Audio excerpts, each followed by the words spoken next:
What do I think we can learn from the haunting of Borley Rectory today for modern day ghost hunters? Um, when you look at the haunting of Borley Rectory and the investigation that was carried out by Price, you realise that it's been described as the Mount Everest of haunted houses, and it was so because I don't think there's never been in the history of psychical research that an investigation has gone on so long to try to establish what's happening at Borley. Certainly not in the way that Price had his investigation from 1937 to 1938, where he took over the rectory and had a team of 48 volunteers who would um, have periods of vigils, investigation times to establish what was going on, and their remit was to go to the rectory, establish that all the doors and the walls and the windows were secure. They would take time out in the garden on the Nun's Walk, where supposedly the alleged apparition of a nun would walk. But ultimately, it was about sitting in the rectory and waiting for things to happen. Most of the times, nothing happened.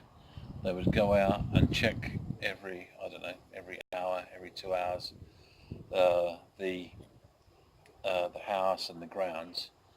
But ultimately, it sounds very exciting to go and investigate a haunted house with Britain's foremost ghost hunter of the time, but what they probably realised after a while, that ghost hunting can be very, very boring, because most times you're not going to see a ghost. There's nothing strange going to happen. But in saying that, there will be times when something does happen, and it has to be recorded.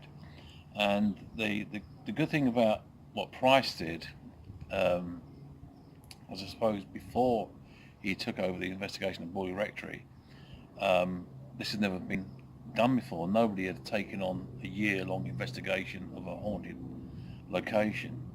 But just as important as what the investigators were reported experience as being abnormal, paranormal, it was just as important to report what was not happening.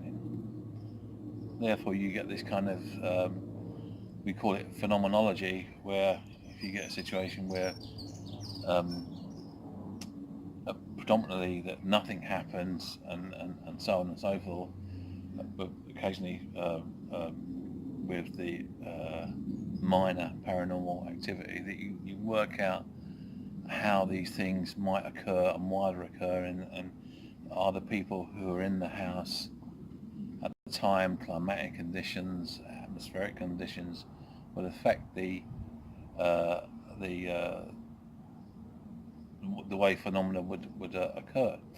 So I think from what we can learn from what Bryce taught us about investigation, not just of haunted houses but of Borley Rectory, was that the people who go around on these weekend ghost hunts are really not going to experience anything. They're going to go to the house, the location where these things happen, and it's good fun, and you learn why these houses might have become haunted.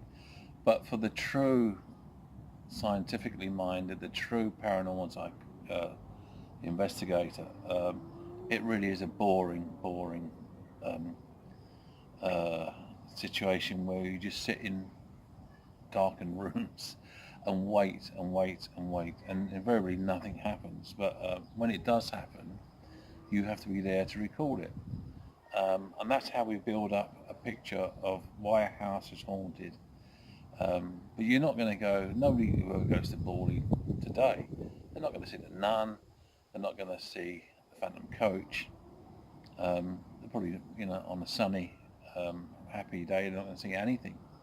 But there will be people who probably have no history of the haunting of Borley, will one day wander through the village on a quiet afternoon and wonder who on earth is that woman standing over there, and they look again and she's gone. And that's how people see ghosts. They don't see ghosts as though it was a kind of full-on Hollywood horror movie. You see ghosts out the corner of your eye, and sometimes you might have an odd feeling.